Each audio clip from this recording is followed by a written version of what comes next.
Hello and welcome. Yes, it's another edition of Sree's Sunday New York Times Read Along. Our guest this week is Professor Noliwe Rooks from Brown University. She's the chair of Africana Studies there. She's also the author of Integrated: How American Schools Failed Black Children. Our host is back. It's been about a month. Sree Sreenivasan is the host of the New York Times Read Along. And my name is Neil Parekh. I am the executive producer and occasional guest host. We are live on Facebook, Twitter, LinkedIn, YouTube, Instagram, and our Digimentors website. Please like, comment, share, retweet, tag your friends, do all the things you do on social media to make sure people know about this very interesting show this week. We're going to be talking about the recent attacks on education, the bullying of major universities and colleges, the attacks on DEI, the targeting of our museums and how we tell our story, particularly the National Museum on African American History and Culture. And all of this with an expert in the field, Professor Noliwe Rooks from Brown University. We are certainly looking forward to the conversation. Please make sure to share this on social media. If you're watching on Facebook, make sure you press play on the video so that if you leave any comments, we'll be able to see what you shared. Later in the show, this is the last Sunday of the month. So at 10 a.m. Eastern Time, we're going to be focusing on New York Times for Kids. And joining us again will be my daughter, Emily Parekh. She'll review the New York Times for Kids with us. You can download a PDF from our website until noon Eastern Time. You can scan that QR code. We'll also put the link in the chat for you to make it easier. There's also a special section on museums, a two-part special section, and you can get that PDF from our website as well. So make sure you do that. Quick thank you to our sponsor, Muckrack. Thank you for all the support that you've offered over the years for Sree's Sunday New York Times Read Along and all of our other projects. And now let's bring on our host. Again, it's been a while, but our host, Sree Sreenivasan. Sree, it's good to see you, my friend. Great to see you. Look at this headline, The World on Edge. This Absolutely. is the Sunday opinion cover. It could be about the world, but it's specifically about Greenland. But I think this can apply to the actual planet itself and everything that's going on. And that's why we have such a great guest today to talk about all the world, to see the world from a very special and important perspective. Yeah, thank you. So it's been a minute since we've seen you. We've had a few weeks with Easter and Emily's birthday. We took off, and the last show we had, actually, I was the guest host when we had Dr. Pallavi Guha. How have you been for the last month, Sree? Where have you been? Great, including some travel. So I'm always grateful for how you keep the show going and doing it so well. So thank you as always, Neil. Well, thank you, Sree. Thank you.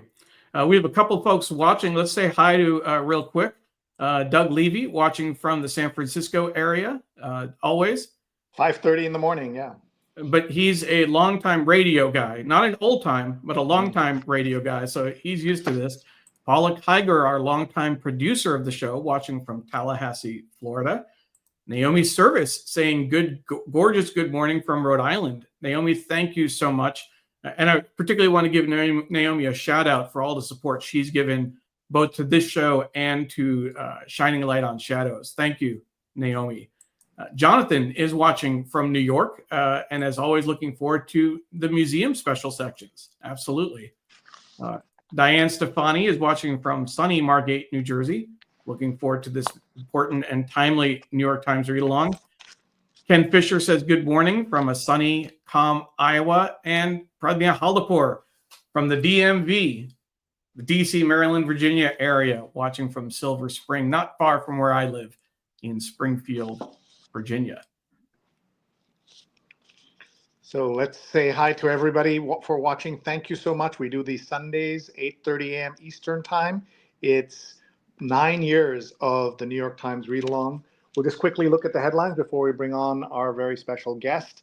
Trump is pleasing Putin, not just on Ukraine. Rifts with allies and program cuts. And then the big story yesterday, of course, as you know, was the funeral for Pope Francis, the last act for Pope who saw a church for all, and how Israel sent AI into combat. With technology came fatal consequences. And some more things on the front page. Art is bolder than ever.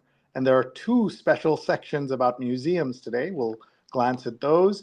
And the shift to a paler Fruit Loop would happen slowly, if at all. Challenges in phasing out food dyes. So you've all seen the story about how RFK Jr., the health secretary, is against processed foods and dyes and things like that. And there are dyes that are allowed in U.S. systems and in the U.S. food system that are not allowed in Canada, as well as in Europe and other places. And so he's banning those dyes, but that doesn't mean American Fruit Loop, which is made from, well, some of the colors are done by artificial means, will automatically turn into real blueberry colors or real strawberry colors. That will not happen immediately. That's what that story is saying. So we will talk about that. A reminder that at 10 a.m. with the New York Times for Kids will be hosted by Emily Parekh, who will be joining us. We'll just look quickly at any of the other, some of the other headlines. The Metropolitan cover is Train Tracks Gone Wild. Nature reclaims at Old Queens rail spur, hinting at a future High Line. So those of you who've been to New York in the last decade or so are familiar with the High Line, a beautiful tourist spot in New York, which was also an overrun rail line. And the real estate cover is about a home built on books, art, and a confessed crush. That sounds interesting. And we also have Arts and Leisure. Theo Vaughn dismantles the interview show. This is about a star of the right-wing manosphere, as they call it.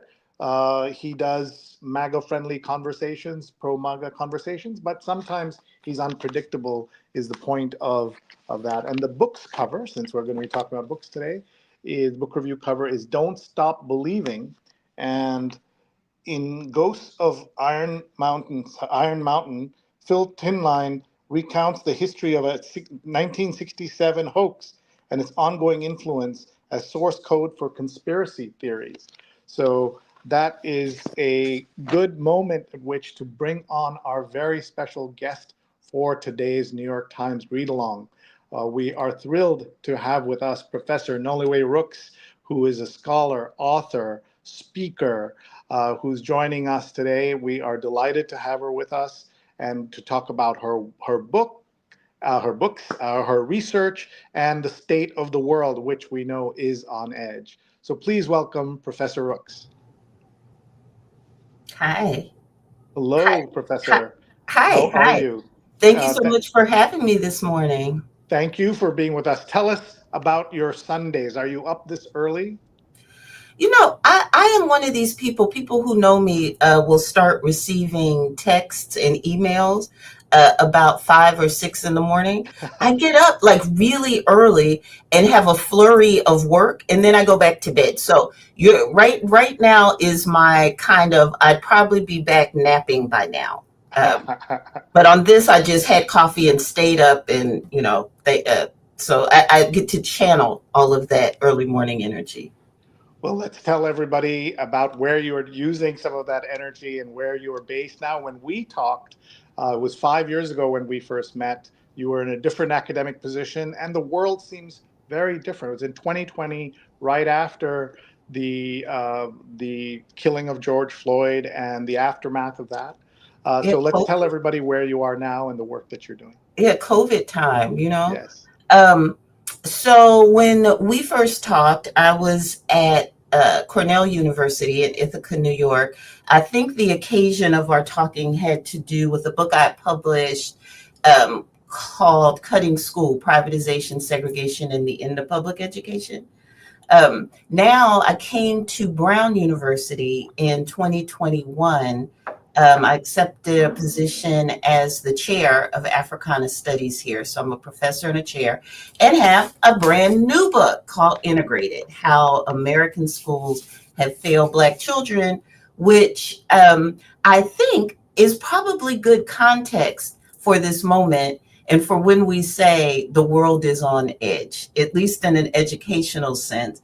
What the book does is really talk about how all politics, like education in schools, become politics by other means. All the politics that we see in the world, or a majority of them, end up being centered around schools, especially around issues of inequality, racism, and difference. Thank you. We have a lot of viewers who are not based in the US who may not be familiar with how complicated education and politics and how connected they are in the United States compared to other parts of the world. I have rarely seen other countries have so much politics around their K through 12 education, and now, of course, also universities and all the controversy that's happening there. I do want to just, since we saw your range of your books, if you can just quickly talk about the other titles as well. Oh, that work. So I have sort of two lanes that I work in. One has to do with Black women and material culture, political history, fashion. I follow Black women figures and productions like magazines that Black women have made. The other kind of lane that I work in is education. So you see four of my six books here. And I think it makes sense. Oh, wait, we're scrolling so you can see the rest. Um, I think it makes sense. It should make sense when I say I jump back and forth between let's talk about the politics of education and race and racism and do things like white money, black power. And then, I'll be like, let's see what's going on with Black women's magazines. Did they have fashion magazines? When did Black women become fashion journalists? Let's talk about that. So I bounce back and forth quite a bit. I'm in the education moment right now, but my previous book that came out last July, A Passionate Mind and Relentless Pursuit, is a story about a Black woman educator, freedom fighter, civil rights activist, and political theorist who has really shaped my understanding of this moment and how we survive it. And then Integrated, which is new, tells the story of my family. It's the United States' engagement with integration policies, desegregation policies, told through a lens of a family history of my grandparents who were educators in the Jim Crow South, in the South for your listeners who aren't in the U.S., in the period of time when racial interactions were rigidly legislated in a period this is called the Jim Crow era, when things like if you could walk on a sidewalk with a white person, if you could look a white person in the eye, if you could go to a restaurant with a white person, politics were structured black and white and in a hierarchy of white supremacy, like white people being legislatively higher than Black people who were legislated to have less than. And that's such an important conversation that we need to have about your book, and we'll talk about that as well as what's happening in the world today. Here's the review from Suzanne Perez. An award-winning scholar of education and Black history, Rooks weaves together sociological data and the experiences of her own parents, grandparents, and son, who all faced discrimination and paid a steep price for the unrealized dream of integration. It's a powerful indictment of our public school system, and one that policymakers and education advocates will do well to examine. So that's great praise, and everyone should check out the book. Let's say hello to a few people watching. Melissa Ledke, former guest on the show, is watching from Cambridge. And Neil's reminding us that the New York Times for Kids is available only on our website as a PDF. It's available in the print section, obviously. But if you want to get it as a PDF, you want to get it before noon Eastern by going to our Digimentors website. Otherwise, there's a tiny URL on the screen as well where you can download this from. So do check that out. Let's say hi to Shashi, who's watching from the Washington, DC area. And Dan Foreman's watching from Gloucester, New Jersey. Good morning, Dan. Always great to have you with us. John is watching from New York City, and Deborah from Fort Lauderdale. As you can see, Professor, we have folks from all over. And I love what Pradnya is doing. Pradnya is tagging her friends. So if you know people who would benefit from this conversation, please share this on whatever channel you're watching on. We're on Instagram and Twitter and Facebook and YouTube. And so please share. We're also on the channels of Scroll, which is one of India's most important and independent websites there. And Stefan Kaplan's watching and says hello from New Jersey. Wonderful to be here. So we're so glad everyone is here and sharing this with everybody. And Deborah says she's looking forward. So thank you, everybody, for being here. Deborah's watching from Fort Lauderdale. Thank you. So Professor Rooks, let's get into the current state of the world. And when you and I spoke 5 years ago first, when we met, it seemed like America was having a very progressive moment. It took the aftermath of the killing of George Floyd for everyone from corporations to individuals to kind of say, we need a change in America. We need to relook at how Black people are treated, and we're going to do things better. It's not that everything got magically better, but there was an awareness and a sense that we owed a change to society and something needed to change. Fast forward to today, it seems like not only were the gains since then erased, but things where we were before 2020 have also been erased, and all of it seems under attack. So would love to hear your thoughts on the current situation. Yeah, man. You showed the New York Times headline, "The World on Edge," and certainly I think in this moment, in thinking about DEI, when you pull apart the actual words that make up this thing that has become a sort of weapon, that we're just not even sure what it actually refers to. Does DEI refer to Black people? Does it refer to policies of inclusion and belonging? Is it about racial rights and constitutional protections? The term has been politicized in ways that it's doing all this different kind of work.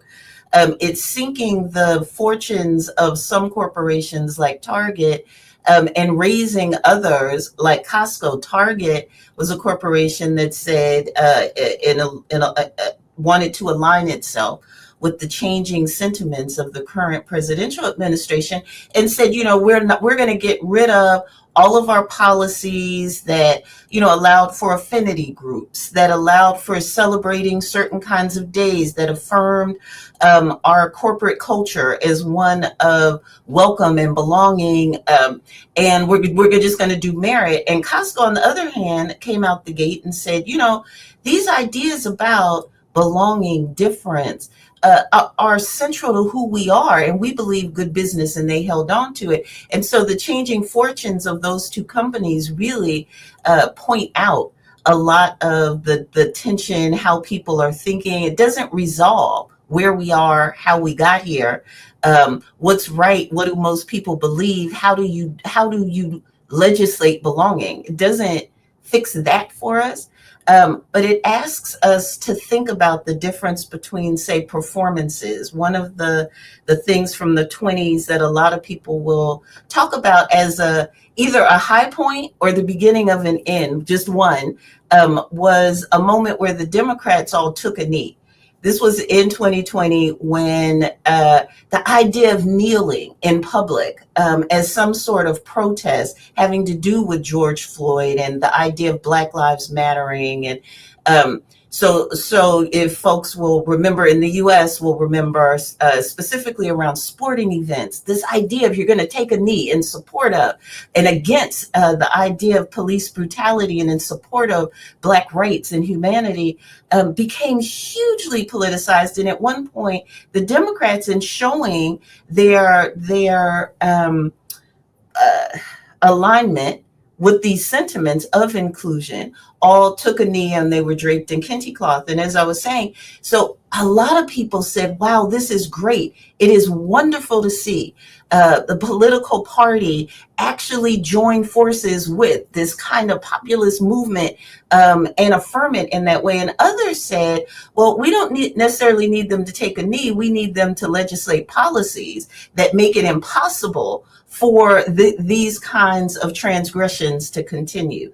And I think right there in that, what was rubbing up against each other is acknowledging a difference, is acknowledging racism and racial differences and inequality. Is that the struggle? Is that all that's required? Is that politics? Does that move us forward? Or do we need something sort of more specific and targeted to shore up the rights that are under attack? And that's what we're seeing now, I think, really, really be discussed forcefully at the same time that we're watching this administration take a wide sledgehammer to ideas of diversity, equity, and inclusion comprehensively, not just those programs that use those words, but just the very idea of diversity, of different kinds of people coming from different places, making America a stronger place.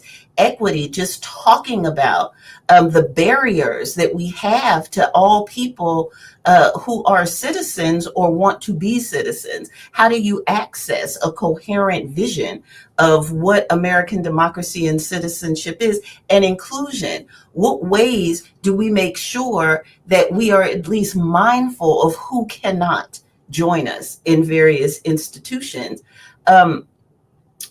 As those three words and the ideas behind them become weapons that are used against public education, higher education, corporations, and just people, it's a moment where we're so far beyond the kind of pablum of let's all take a knee, let's drape ourselves in kente cloth, and really is forcing us, as this administration also attacks rights, tries to roll back civil rights that are not performative. It asks us to make distinctions between the performative and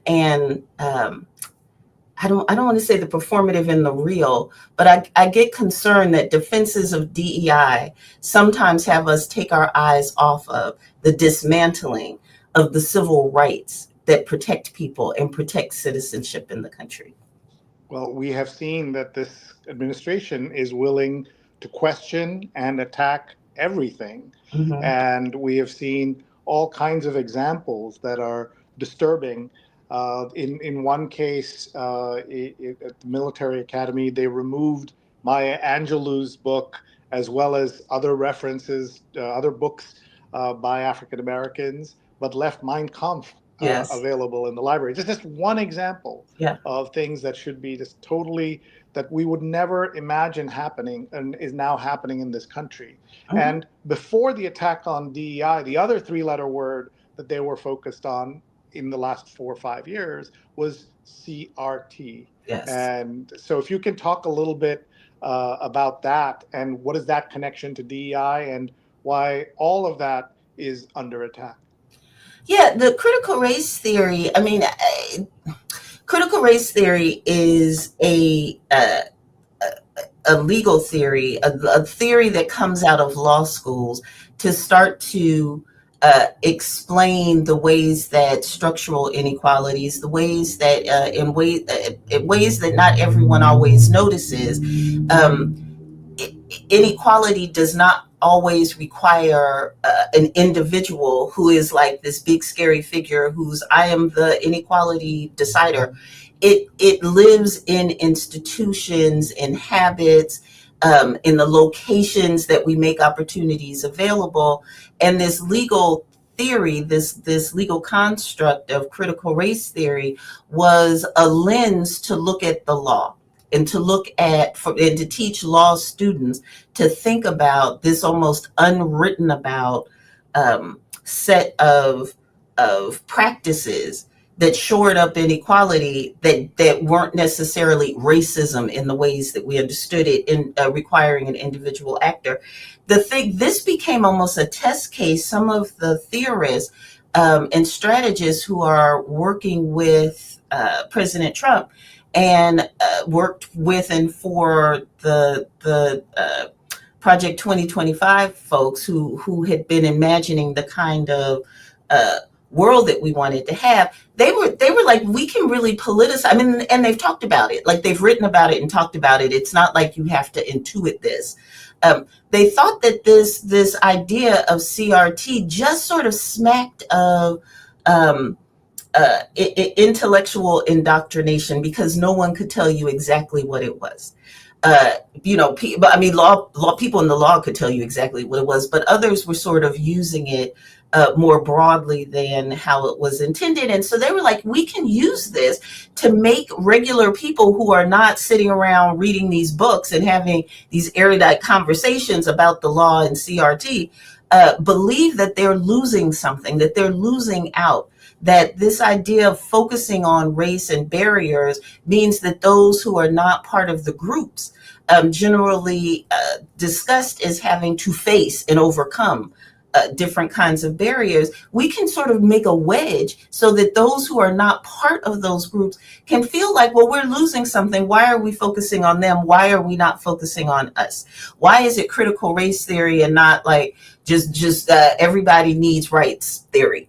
And so the whole process of litigating the idea of CRT, doing different kinds of things in the press around CRT, starting to have critical race theory, starting to have symposia and conferences where you're making a different meaning from what is, really is the basis. It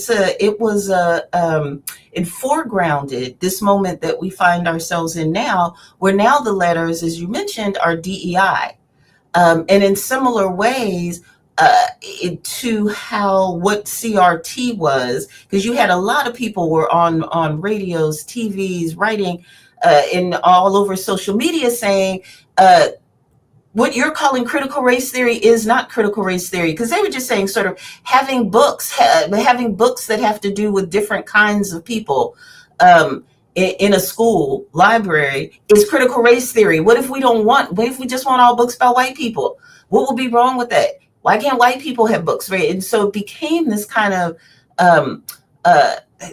race to define these terms in very specific ways that worked well enough as a wedge issue, that stoked enough kind of controversy, that these same kinds of theorists who had used and strategists who had used CRT as a cultural wedge and issue then pivoted the whole apparatus to talk about DEI and wanting to purge DEI from institutions, and not putting a fine point on, do you mean literally you just don't want to have, is it admissions? I mean, it went hand in hand with the Supreme Court's ruling in 2023 about affirmative action. And so it became affirmative action and DEI in this moment have overlapped and have become the same thing, so that affirmative action and admissions, which has been outlawed by the Supreme Court, which has been found to be unconstitutional, has now almost become DEI, which was not litigated, which was not part of the court case. No one was talking about the programs and offices and people who make campus belonging and inclusion, who are trying to remove barriers to all people on campus having a similar kind of experience. If that's that their field trips that your class is required to take, and there's some students who aren't able to pay for it, if there's an office that makes sure they can go, that's more what DEI does. It's not choosing who comes in and who comes out. But in this moment, affirmative action, DEI, rights, and workshops have all sort of become the same thing. And they're being attacked as we're seeing. Folks, that's Professor Noliwe Rooks, Chair of Africana Studies at Brown University. And this is the Sunday New York Times Read Along. We want to say hello to folks who are watching. Sudha Parekh is watching from Hastings-on-Hudson, Neil's mom, and Neil gets to say hi, which is a guaranteed hello to his mom every week. So that's great. We also are saying hi to Rose Horowitz, who's watching and is excited to hear this important conversation, watching from Connecticut. And one of the things that she did was tag Sapphire, the famous author, poet, whose book Push became precious. And we have interviewed her as well. I feel like that got banned at one point too, right? Push or Precious book. Yes. Neil is saying that he enjoys guest hosting, as he has had to do when I'm traveling, but it's nice to focus on producing as well. And Dr. Tachi, who's a guest on the show live from Miami, is watching from Fort Lauderdale. Thank you so much. Ron Thomas, who has been a guest on the show and is always watching from Dubai, is today watching from Verona, New Jersey. Welcome, Ron, and thank you for being here. What we want to try to understand is what can be done to protect those rights at this moment. Universities, including where you are all in danger of being attacked and their federal funds withdrawn. One of the things that I've tried to explain to people is that universities with billions of dollars of revenue as well as endowments are still vulnerable because the federal research money actually helps in a different way than just saying, okay, we have $1 billion, we can just spend it today. That's not how higher education works. So we have seen conversations about where will universities be able to hold a line, and we've of course seen Harvard hold a line and push back, unlike Columbia, where I spent 20 years as a student and a professor, has not done what Harvard has done. So first of all, if you can tell us what's happening at Brown, and then your thoughts on where we are with academia. Well, I think this is a real moment. A lot of us on campus are Brown. I have the same question. What's happening? What I can tell you that Brown is doing is really joining a number of lawsuits that are making clear they believe that constitutional rights are being violated, rights around free speech. If you don't let people do a certain kind of research, at what point does that become, administrative overreach? So Brown has signed on to a number of, at least 3 lawsuits, trying to push back on some of the efforts to tie funding to things that this new administration is calling illegal. And I think that that's really one of the points and ways that people who want to push back, who are interested in having universities change to meet the law, like to be in compliance with the law, but to not gut the basic idea of pluralism, of freedom of speech, of the ability to do certain kinds of research, is to really, we are assuming that, or very often it seems that institutions like law firms or universities are assuming that because something has been put into an executive order or tweeted out on Truth Social or Twitter, that it is legal, that it is in fact the law. And I think that Brown and others right now are really just sort of interested in seeing, what is a lot of what the trouble is over DEI. So to be like, well, you're engaging in illegal DEI activities. This administration has not been particularly clear in putting a point that I've seen at least, on what that means. What is illegal DEI exactly? We know affirmative action, if that's what you're talking about, in admissions in certain ways, has been found unconstitutional. But the rest of it that we understand DEI to be doing, supporting affinity groups, having different workshops, providing support to people who are feeling alienated and isolated for a variety of reasons. It's not clear to people on campus what's illegal about that. it's not clear to judges what's illegal about that. And I think that that's one of the smoke and mirrors of this moment, that we're feeling like we're defending. It's not clear exactly what we're defending or defending against. It's a choose your own adventure. Different people have ideas in their head. We're defending against the purge of certain people from our campuses. That's what DEI is. We're defending certain intellectual departments. I'm the chair of Africana Studies, and the numbers of times that people on campus and all sort of say, you have to be terrified. Isn't your department now illegal? When again, you're conceding ground that has not even been tilled. Like no one has said academic departments are in trouble. So I think that kind of panic and terror. And then the third thing that DEI doesn't really speak to this targeting of immigrants. Like, it's not DEI initiatives often include programming for students who are documented and undocumented, support for faculty and students who are from different parts of the world, some on visas, some having being naturalized citizens.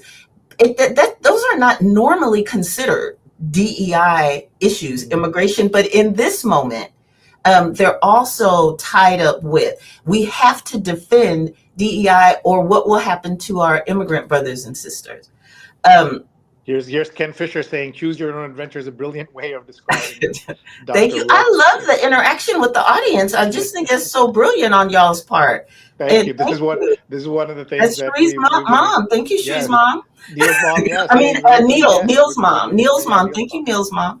Yes, and Miriam is watching from Hell's Kitchen. Thank you, Miriam, for watching. So I think we're all just in a little bit of a free flow. And the thing that I want to say is, I in the midst of the stew of what's going on, you need to pick out and be clear about what you're consuming, what you're defending, what's a bridge too far and why, and not just assume we want to join against all bad things. We're at a point of specificity.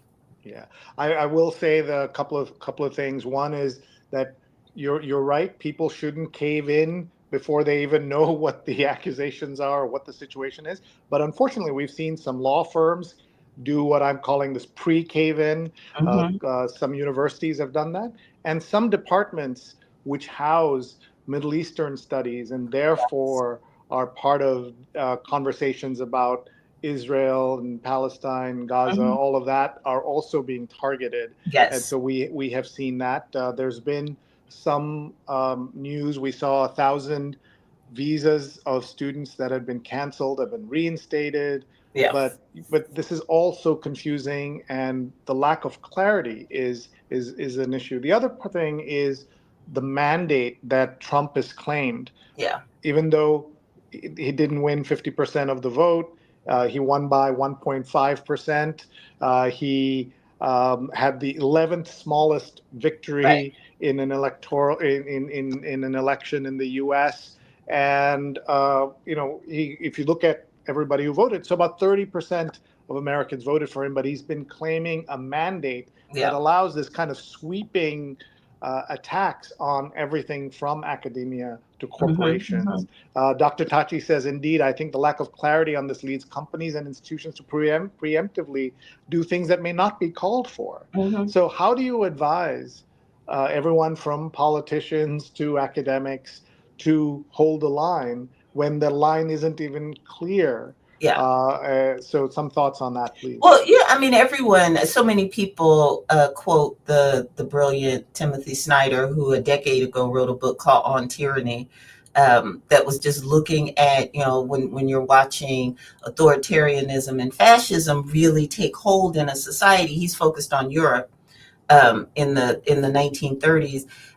So often we kind of go, what were those people thinking? How did they just sit around and watch a Holocaust develop? What were, what there had to be a point where you knew you were supposed to run. And what he says, and in response to what you were asking, I would say, he says, one of the things you can't do is concede in advance. And so what we have watched, I think in some ways, unless there's some more to the story that we don't know, just sort of what we see is there's an executive order that is not clear how constitutional it is, and you would expect lawyers to want to get that point clear before conceding anything. They're conceding. They're like, yes, we will do whatever, just don't attack us, don't be mean to us. And we saw the same with Colombia. I think that one of the things that I would say is there is nothing, when you watch his authoritarianism creep, and it's not just we focus almost relentlessly on Europe in the 30s, specifically Germany, but other parts, Italy, Spain, in the 1930s, like that's where we're focused. But authoritarianism and dictators are all over the globe. You can look at Central America, you can look at Africa. Africa's had a whole long history of dictators who come in on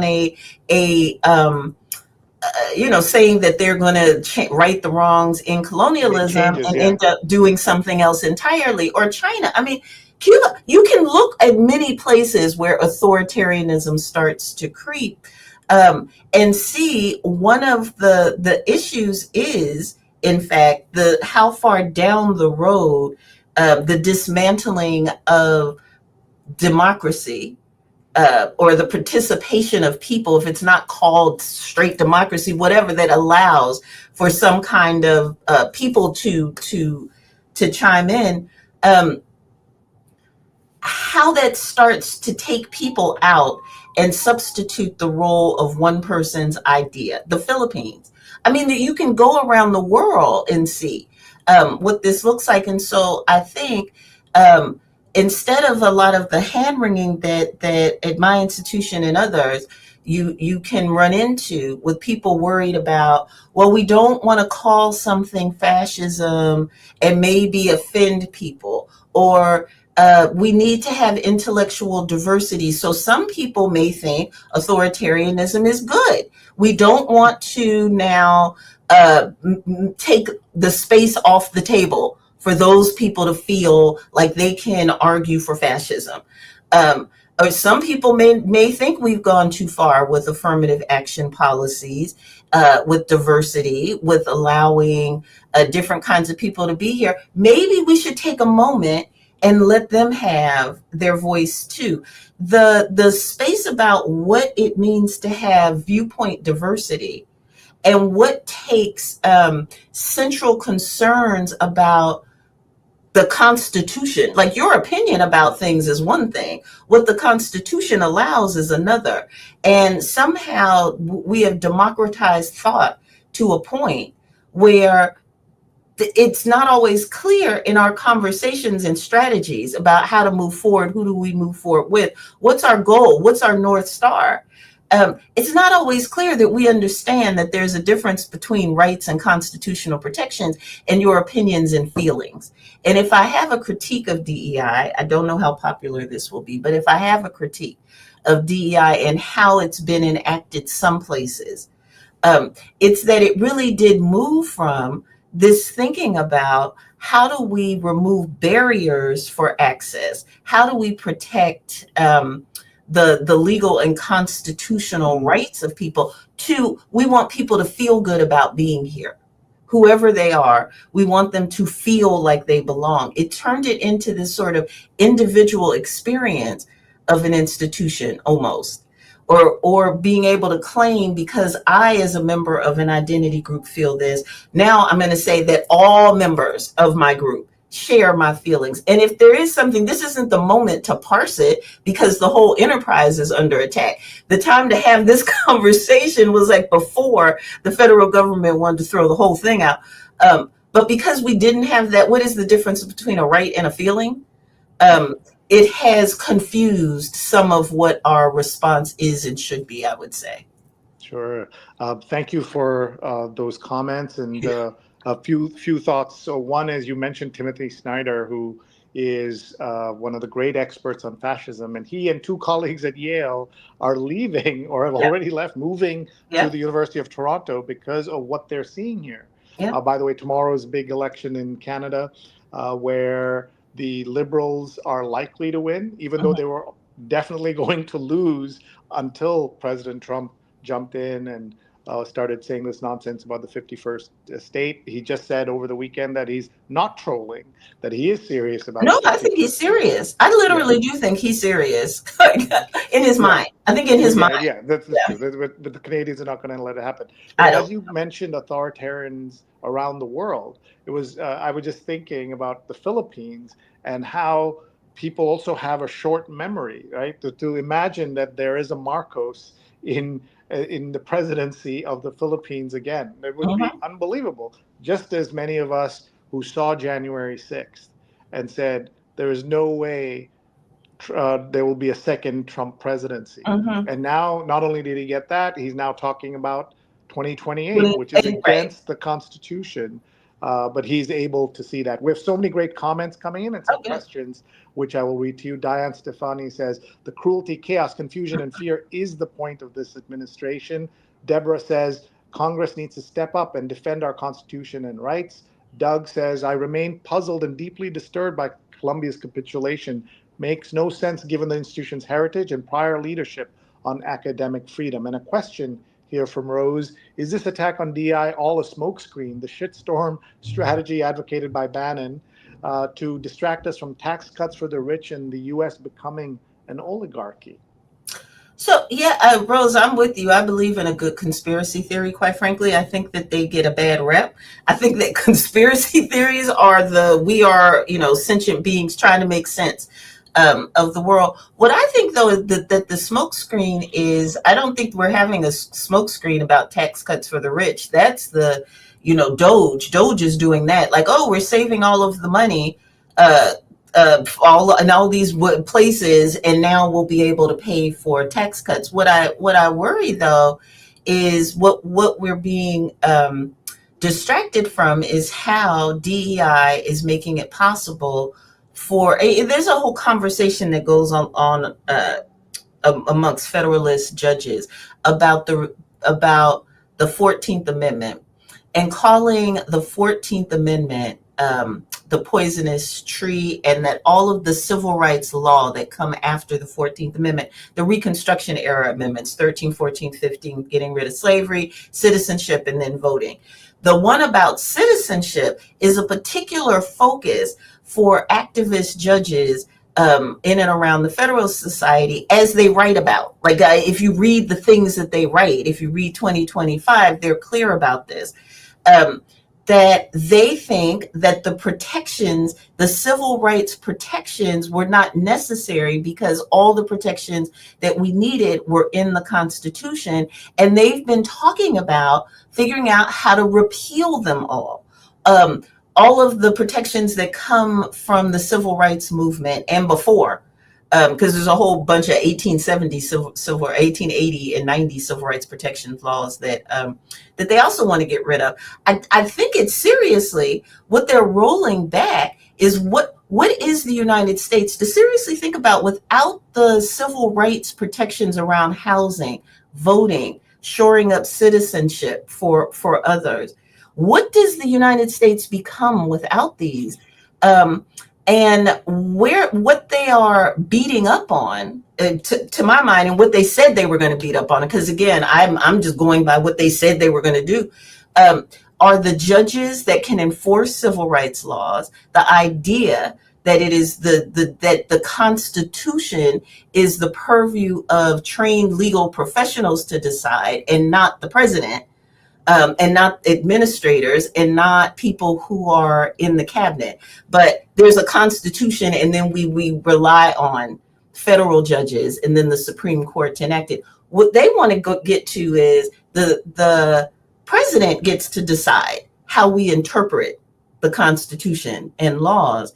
And we're watching an erosion, to my mind, as we see a judge be arrested, not for a ruling, but for supposedly the charges protecting or coming to the aid of someone targeted for deportation. And you watch threats of removing protections for judges.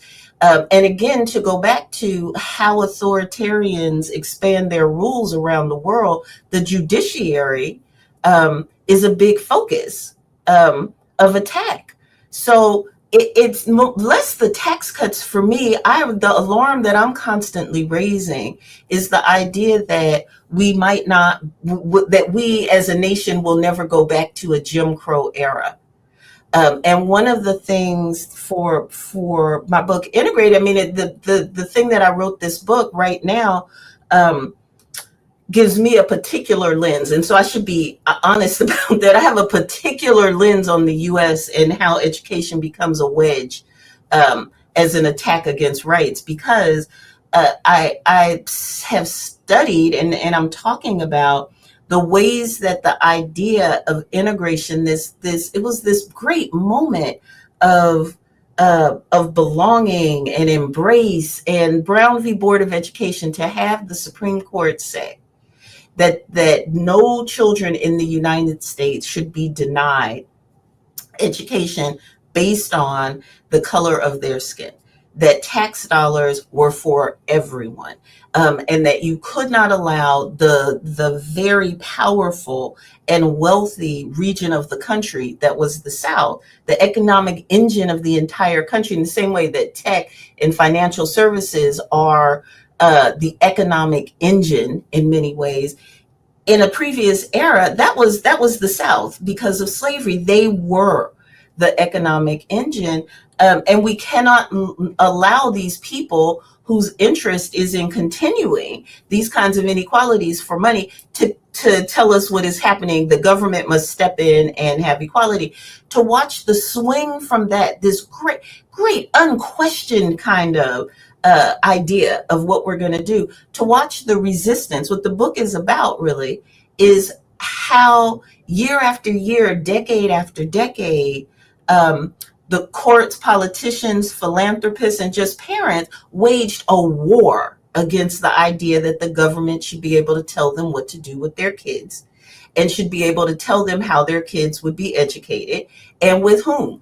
That was a bridge too far. We want the money for education. The states want the money, but they don't want this idea that we have to educate certain people in certain kinds of ways. And they were willing to destroy so much to get to it. And that just seems to me to be a kind of prehistory for some of what we're looking at now. Of course, your book is called Integrated: How American Schools Failed Black Children, and we want everyone to get this. It's a powerful and insightful exploration of race, education, and systemic inequality. A lot of the things that we now see in terms of the anger on the far right, we saw in the attacks on schools and on public education going back multiple years, and that's the moment we are here now. Just very quickly, could you tell us, what does the Department of Education being cut down or destroyed, what does that mean for American education? Just for, again, our international viewers, the education department is under attack, so that as part of the whole movement, so that as you said, parents can have more of a say than trained professionals on how to and what should be taught. And then this whole voucher movement, which sounds great, right? And on paper, it sounds great. Like if I'm in a school that's having trouble, I'm in without resources, I can take these vouchers and I can go to a private school or a better school somewhere else. In theory, it sounds great, but in almost every case, when you look at who benefits from this or who uses those vouchers, a lot of them are wealthy white people who use it, and not minorities who have been affected or targeted. So that's part of the story here. Yeah, so the Department of Education, actually, the Department of Justice and the Department of Education both actually come out of the Reconstruction era. The first iteration, I mean, people often say the Department of Education was started in 1972, 1978 with Jimmy Carter, but it's really 1867 is the first Department of Education. But it's to oversee the education of the newly freed slaves and white people in the South. Now that we've decided that there's going to be taxpayer supported education in the South, this department is supposed to um, just kind of have that be an orderly process. It lasts 1 year because the states in the North and the South start to say, well, if you have an entity, a federal entity that gets to tell us we have to send money, how to spend money, how we have to treat people, that seems like government overreach, and we don't want it. So it is run out of the federal government after a year, and it's always under a kind of microscope and attack.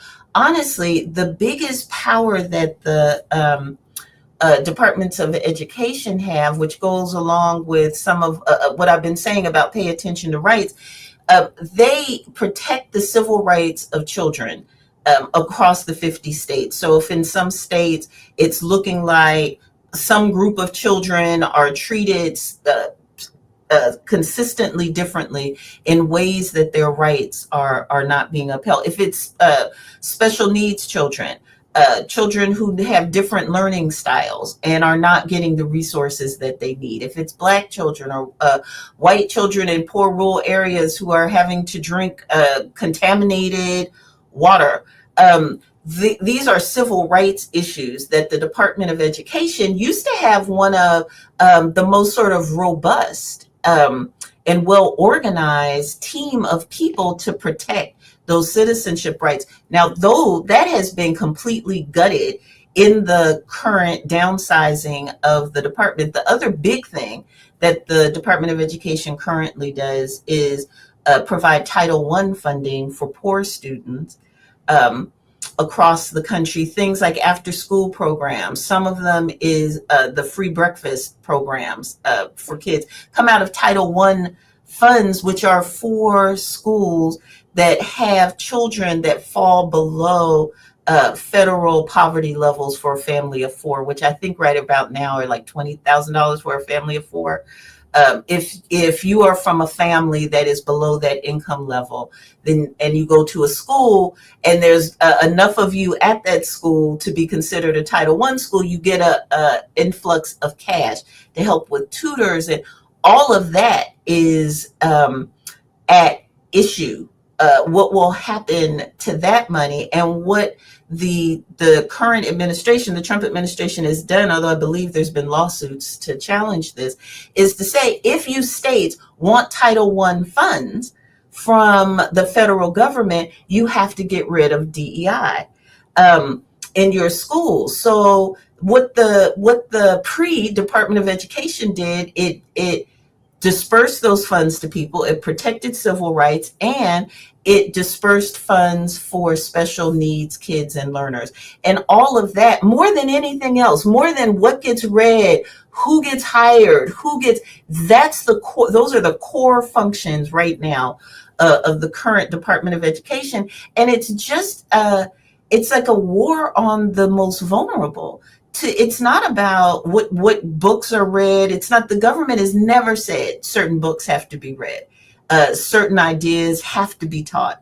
None of that. All they said is that you can't exclude people because they belong to a group that you're not a fan of. So in dismantling the Department of Education, we have made poor children in rural areas across race far more vulnerable. We've made the civil rights of teachers, students, what's happening in schools far more difficult to protect, and special needs learners, parents who know what they need to make sure that their kids can go to public schools and have their learning needs seen to, that's going to become far more difficult.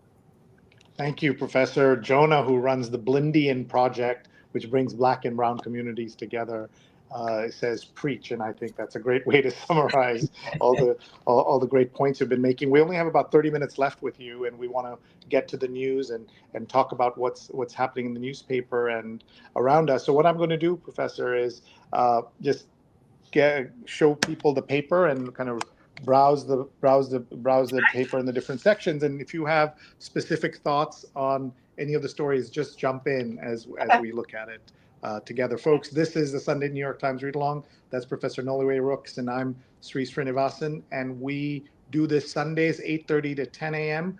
Please join us. And if you'd like to get on our mailing list so that you know who's coming up and when we're on, please send Neil an email, neil@digimentors.group.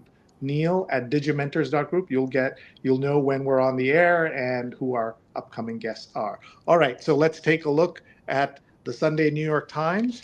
And the lead story here is that Trump is pleasing Putin, not just on Ukraine. And that's, of course, something that we've heard many people say. Rifts with allies and program cuts are part of the problem.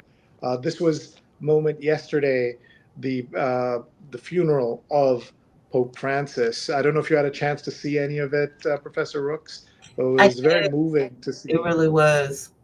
Yeah, I did. And he also was, sorry, go ahead. No, go ahead. Go ahead.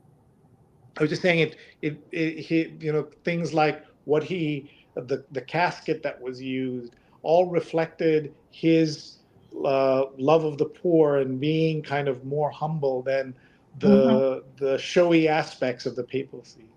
Yeah, it almost goes with his passing, almost goes with the change in tone of this moment. He was so much about expanding, not judging, um, really the teachings about being inclusive of people. And for him to pass right now, and to see so many of the testimonials where people were saying that it really uh, his way of leading the church really brought them back into the church and really had them feel like they were more a part of the fabric of it. It was really heartwarming to me, in particular, to see that individual level that he had, not just because he was, the Pope, Mm-hmm. with big visibility or whatever, but the North Star, the values that he brought with him into that role and really lived. Um, and the ways that people seem to talk about that as an era that's passed, and we'll see something different. Now, we don't know. We haven't seen who the next Pope He will be. appointed 80% of the cardinals who will be in the conclave, or So whoever that he will appoints. hopefully, Yeah. hopefully they will hold on to those views. But he really seemed like such a man of a person, the appropriate Pope for the moment we have just come through. And the first non-European pope, of course, he is Mhm. of European origin, but Mhm. from Argentina. What are you hearing about the chance that it might be an African pope? I mean, I'm not an insider in church, whatever, but every so often, of course, people when with this Pope, we're saying maybe it's time for the first one. I mean, certainly, if you go by popularity and the spread of doctrine in regions, you got to be Africa or Latin America. I mean, my God, like the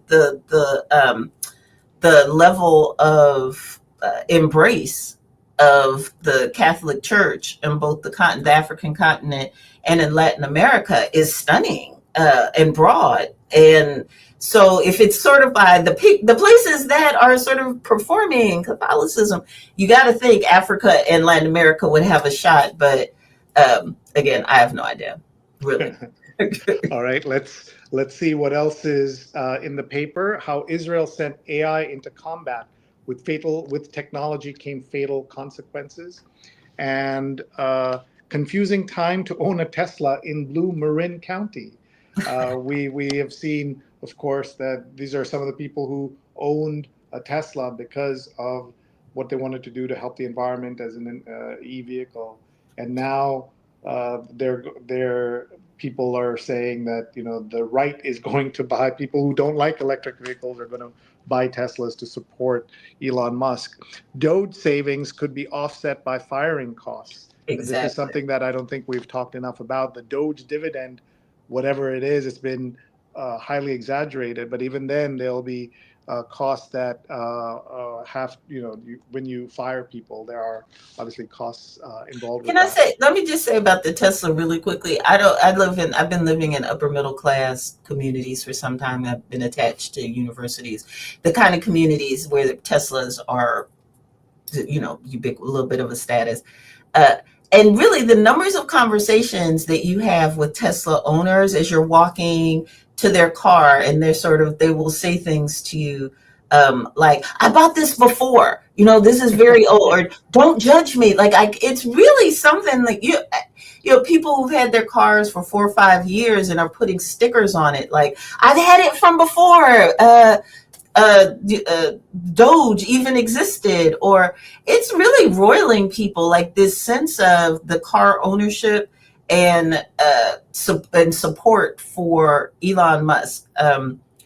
Yeah, I just wanted to say I've seen it. I'm not a Tesla owner myself, and actually, while I got the protesting in front of car dealerships, the making individual people who've had their cars for years feel bad. I don't like. Yeah, I don't actually think that is the most productive way to go about protest myself. Totally agree on that. And by the way, we mentioned Elon Musk. You have your own sort of protest against him by leaving X. Yeah, I really. Much to the chagrin of my publishers, I'm sure, because I left right when I had a decent kind of following on X, and I had locked down my account just because there were so many people. Like, there was just a change in the quality of the interaction that I actually used to enjoy, talking about everything from the cute singing kids, to real kind of global politics. But the things changed so drastically, and became unpleasant in a way. And then when it was like, sort of, X is going to become part of some other Musk company that he is doing, and it just started to feel like the idea of there being privacy, or that this was something I could carve out a little world in and still feel good about, and not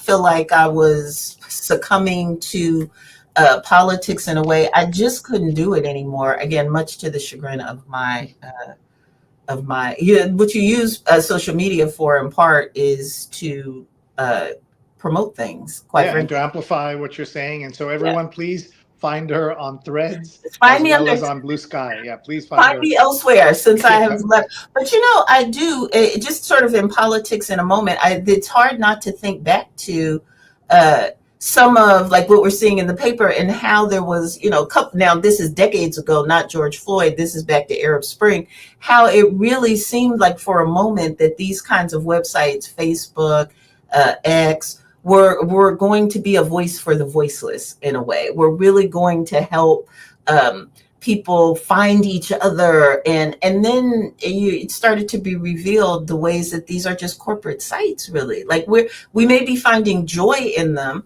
but the owners of the sites really do have some control over what happens in them. And I think not just that, we've seen how they were putting their thumb on the scale to make things worse for young people, for engagement, for things like that. And that's really an issue. Miriam says some progressive organizations ask you to share things on Twitter, or should I say X. Do you think one should do that, or just leave it? I mean, again, the choice that I made, I'm not a zealot in a way that I'm going to tell other people what they need to do, or that this is striking a blow. I'm not sure that it matters one way or another, except to my like followers or my whatever, if I'm on it or not. I think, though, you have, it has to be, just go down to, do you feel good about it? Does it cause you agita? Does it cause you concern? And increasingly, I was feeling like I had to justify to myself, not other people. I was having internal conversations about how this is okay. I've known these people for a long time. I'm not, but there was a little too much chatter making it okay for me to believe that it was actually okay. It wasn't sitting well with me. And so I went ahead and made that choice. And that's just a choice, honestly, that I think people have to make for themselves. Sure. Neil? Sree, I just thought we'd jump in here. You've talked about Twitter and Elon Musk several times, specifically in your newsletter, the Sree Sunday Note. But I thought I would jump in. You and I have both stayed on Twitter and we've used it. It's not the same place that it was a few years ago, and I've certainly done much less in the past. Can you take a moment, Sree, talk about your social media footprint? Sure. Yeah, I just to say that with X, that I think there's still benefits to using it, but everyone should make their own decision. That this is in my case, the people I reach out to, especially the power of the DM, the direct messaging inside Twitter is really important. And then I take some pleasure, Professor Rooks, in being able to criticize Musk on his own platform. It's kind of some kind of, maybe it's childish to feel that way, but I feel good about being able to do that. And that still says something about the US, right? That, I mean, or how it should be, that you should not feel scared. But there are people who are pulling their punches, who are scared about when and where they are saying things, and on these platforms as well. Just to go back to Tesla, the conversation, Dr. Tachi says a friend of hers has a Tesla, refuses to drive it. She resorted to buying a new car. Doug says, I live in Marin County and I'm so happy my EV isn't a Tesla. Pradnya says she's finding Tesla drivers being weirdly road ragey here in the DC area. So I think if people buy cars, as you said, it's not about individuals here. It's about the ecosystem and what, who you're supporting and what you're doing with it. But it's certainly a complicated issue. And I have friends who say this is a Nazi bar. You have no justification in hanging out at the Nazi bar. And so that's a way to look at it. Wow. Yeah. Let's see here. Let's move to food. The shift to a paler Fruit Loop would happen slowly, if at all. And this is, of course, a conversation about food dyes. And I'm a huge critic of RFK Jr., but the idea that there are food dyes approved in America that are not approved in Europe and Canada is a problem. And I'm glad he's tackling this. Yeah. But this story says it's not going to just happen magically. Yeah, the corporations that lobby and fight for food dyes. The one thing I will say, I'm not mad at him about food dyes, and I'm not mad at him about saying that sugar is not the best for you, and how much sugar we put in food is not the best. I find those two little moments in a sea of things that really are very concerning to me. Kind of like, well, okay, I agree with you on the sugar. I'm not mad about the food dyes. But there are so many other things that we have to worry about. And we'll also say in the African American community, because of all the problems that have been there with the establishment and how it's dealt with health issues over the years, during the pandemic, we saw rates of conspiracy theories and everything else affect that. And so this is not going to end up in everybody being healthier because of everything else that's going on. No.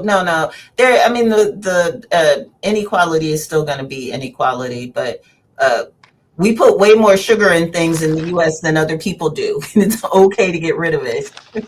Yeah, exactly. If we can do less of it, that'll be good. Maybe Shakespeare's marriage wasn't so bad. This is about a letter suggests that the husband and wife were not at odds, as has been said for many centuries about William Shakespeare's marriage. This is the thing about a newspaper, Professor Rooks, that you never know what you're going to be seeing. Yeah. And that's why there's something about a kind of print edition, especially of a newspaper. More stories here about what's happening in Ukraine.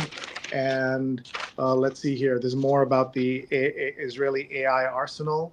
And the anti-Trump of Canada is finding his moment. And this is Mark Carney, who is the prime minister now. And let me just go back to the AI for a minute. And this is not about Israel and combat. This is a moment for AI is really about to remake higher education in K-12 in some kinds of ways. But the ways that they just rolled out some of the deep research AI to some universities, and these are things that rival the abilities that we train grad students to have around finding, summarizing information, making an argument, learning how to do that kind of research. Now, for these deep research ones, which is not ChatGPT, it's like a more formidable level. Really, you're putting in prompts and you're getting back what would be a dissertation prospectus almost, that could maybe just have a little bit of tweaking. I think I'm just coming to understand the ways that AI is really going to remake things beyond the sort of Alexa moment. I was just sort of like, where AI is just gonna be like Alexa, you speak into the air and Alexa gives you things. And I think But it's going to be more much, maybe yeah, it's going to be much more complicated than that. yeah, I Let's think talk so. about museums for a second, because the New York Times has a special section on museums. Art is bolder than ever on saving the planet, standing up for social justice, and more. And this is an indication that maybe museums are a place that will stand up and fight back against a lot of the things we're seeing. The second part is evolving and adapting artists and museums respond to shifting circumstances. Of course, that's what we're seeing as well. So let's talk a little bit about the attack on the Smithsonian institutions and one particular Smithsonian museum that you know very well. Yeah, we're still waiting to get, I mean, things just sort of keep trickling out about this. So we knew that the director was on personal leave before uh, uh, taking a permanent leave. So I don't know if that had anything to do with the administration. But right at the time that that comes out, we hear that the Trump administration is wanting Vice President Vance to play a much more central role as a part of the advisory board, the oversight board for the Smithsonian, in purging illegal, was it a divisive ideology? Because we have illegal DEI that is not, I don't think, completely defined. And then we have divisive ideology, which we're not sure. And it just seems to be anything that speaks to the Jim Crow era, and this era when, or right now, the first things that they're questioning is this era where it was inscribed in law that Black and white people could not share space. So the Rosa Parks bus, there's a reenactment of the bus, of the streetcar. It's not the actual streetcar that she was sitting on. They want to get rid of that. The Rosa Parks was protesting segregation in public transportation, and in 1955 took a seat on a bus in the segregated, or in the part that was supposed to be for white people, and a whole protest movement rose up, and it ended in one of the amendments that made segregation illegal. They want to get rid of that. And then Greensboro lunch counter, one of the first lunch counters, collective actions in the mid 20th century, protesting for the end of the separate but equal, thinking that Black and white people can't have space. They want to get rid of that. Then I saw that after the outcry, there was a walk back of it, and kind of like, well, we're not getting rid of it. Maybe we're just going to take it down.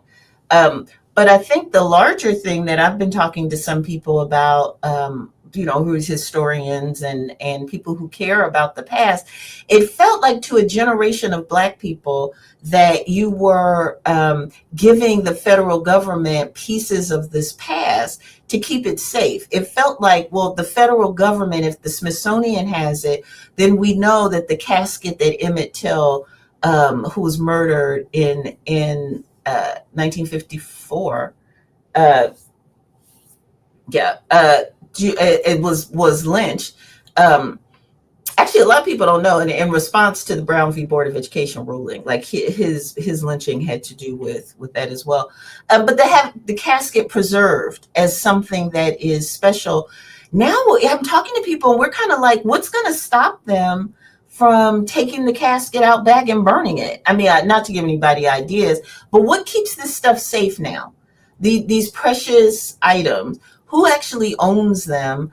And if the government owns them and there's this change in ideology, what happens to them, and what does that mean? Like, if they do purge and burn, and no one has said, they have not said they're going to do this. Like, I'm jumping ahead of where any administrative officials have said they're going.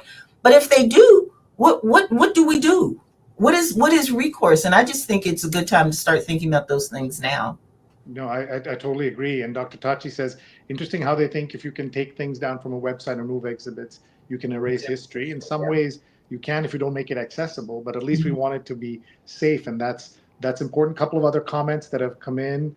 Norman says that in the Philippines, they put more sugar in stuff than us, Wow. which is unbelievable. And Norman says AI agents are having conversations with each other, creating podcasts, and take Any side of an issue, you assign it to. It's interesting that Norman says he's politically homeless. And then when the U.S. starts to purge and burn them, let us hope the British Museum comes Oh, to wow. rescue. I mean, That would be something. that could be That would be something. yeah, and but this is the reality where the things that we were certain about we're no longer certain, and then there's all the other extra confusion that comes in. We only have a few minutes left with Professor Rooks. Want to just look at what else is in the paper. By the way, just one thing about Lonnie Bunch, who is now the secretary of the Smithsonian, but was, of course, the driving force of the African American Museum. He wrote in his book during the first Trump administration that he gave President Trump a tour of the museum. And as you know very well, the museum starts at the in the depths of history with the worst moments of the transatlantic slave trade, and it's on purpose. It is moving and dramatic and causes you to reflect. And Trump didn't want any of that, and he wanted to go straight up to the Michael Jackson section and the Michael Jordan sections of the museum. And this was in his memoirs. And I said, it's not an issue because they know no one's there is going to read this book, and it's not a problem. But now these are all people who are going to use and hold all of those things against anyone who said things, and that's an issue. The book review cover is "Don't Stop Believing" and "Ghosts of Iron Mountain." Phil Tinline recounts the history of a 1967 hoax and its ongoing influence on source code for conspiracy theories. That sounds very timely, so I definitely want to take a look at that. We also just want to see what the Times Magazine cover is, how a college volleyball player wound up at the heart of the war over trans athletes in women's sports. And this is the cover here. Breakpoint is the cover of this story.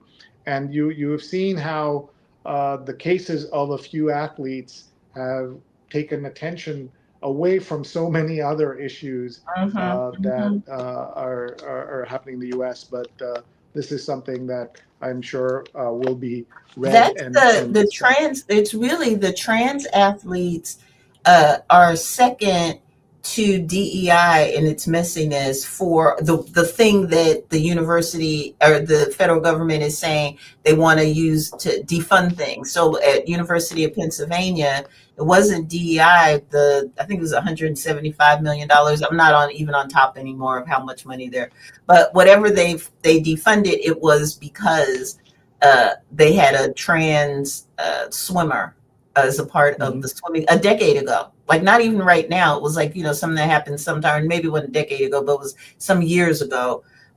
They accommodated this, and that is the reason for defunding, apparently. Yeah, so and what are you supposed to do now? I mean, that student has already graduated. Yes. So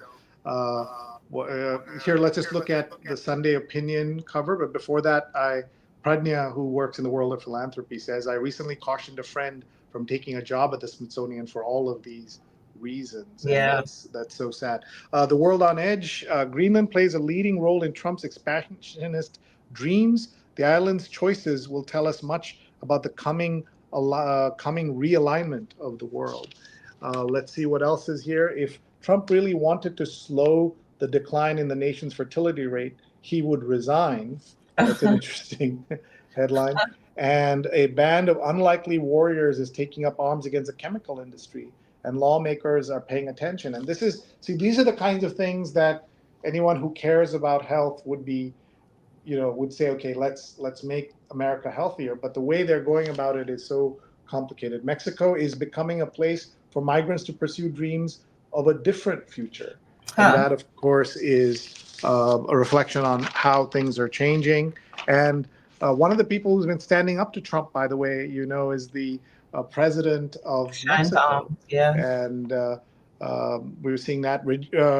Reject Trump's authoritarian fantasy. The president wants you to think resistance is futile.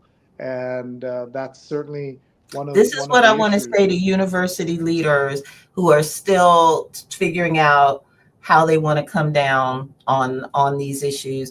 He wants you to think resistance is futile.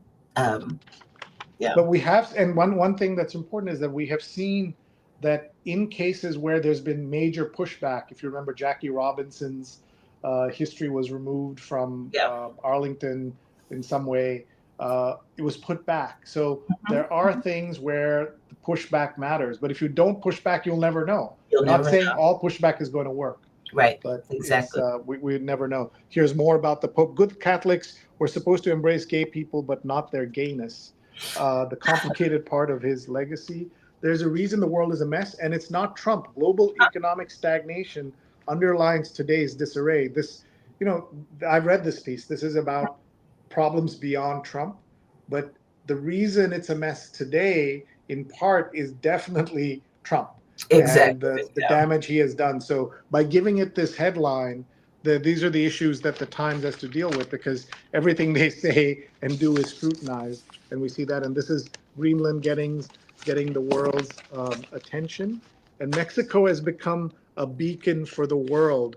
Is this a headline here? The country can take up welcoming values the United States has abandoned. These are all headlines you couldn't have imagined just a few years ago, just 2 years ago. You couldn't have imagined this, but this is what is happening because of the state of the world. What we'd like to do now is remind folks that at the top of the hour at 10 a.m. Eastern, we are going to switch to the New York Times for Kids, which is aimed at kids, and we're going to have Neil's daughter join us to run the show from there with Neil. They're going to have a great conversation. And what we want to do, professors, for the next few minutes, just have you tell us a little bit more about where things are in terms of your, I'm sorry, one second. We just want to hear from you a little bit about your book and some advice to everyone who's so caught up in everything that's happening here. If you can bring us some history, some perspective, kind of leave us on, if not a happy note, at least positive ideas for the future. Sure. So what I would say is, I tell a lot of dark history in this book, because U.S. history can be dark, but overwhelmingly, what it is a story of people who come together and create institutions and create communities and create organizations and a vision of the world in different eras. Around education, they find each other, and they propose something different, and they build it. And they become teachers, and they make new curriculums, and they build new institutional entities. And so while it's a book about how we integrated, and how the ways that we integrated or desegregated or thought about integration in the US actually ended up to dismantling the thing we said we wanted to enshrine. It's also a story that would have you turn your vision, hopefully, from the federal constantly, and to start to look at neighborhoods, to look at towns and cities, to look at the people who are closest to us, and to think about how we can build an institution or institutions that we can be proud of together. And it's a story of, I think, citizenship and the ways that we enacted in believing that as citizens, we have the responsibility to think differently about what our institutions can be, and to at least hold the dream in our minds that it's possible to build them, and to not just focus on decline and disintegration. And ultimately, I think that's the lesson that we need. That's the lesson that I take from history, and that's the lesson that's in my book. The book is Integrated: How American Schools Failed Black Children. And I think some of the things you were saying there also really help us in today's world for other issues as well. It's a powerful indictment of our public school system, and one that policymakers and education activists would do well to examine. Integrated: How American Schools Failed Black Children. So your thoughts about going forward for the next 3.5 years? I think we're going to need each other. I think we're going to need our faith. I'm doing a talk this week about what our internal North Stars are. What it is, it's about a woman named Mary McLeod Bethune who I Subject think, of your previous book, yeah. yeah, who I think is a visionary and a political thinker and leader for this time. But the thing that I often strip down the book to talk about with audiences and think that we need is there are certain principles and qualities and ideas that have to be central to who we are, that have to be like a North Star, which is the star that guided enslaved people who didn't know the geography from slavery to freedom. And they were guided by not knowing anything except that that star was going to lead them someplace that they wanted to be. And what those stars are for us, what those guiding lights are for us, what the things that our history, our present, our families, our beliefs teach us, we have to verbalize those. We have to make those concrete in our hearts and our minds, and to move toward them in this moment, and to not be distracted by all of the obstacles in the way.